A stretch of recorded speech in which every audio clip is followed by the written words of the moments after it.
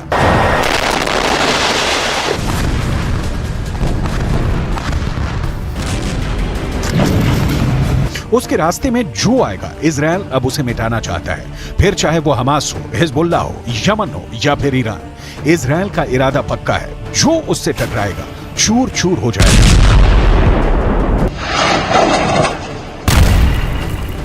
इसमें कोई शक नहीं कि ईरान में इजरायल को लेकर इस वक्त बहुत गुस्सा है। ईरान के जनरल अब तक इजरायल की बमबारी को लेकर बहुत आक्रामक भाषण देते आए हैं, लेकिन इजरायल को डरा नहीं पाए।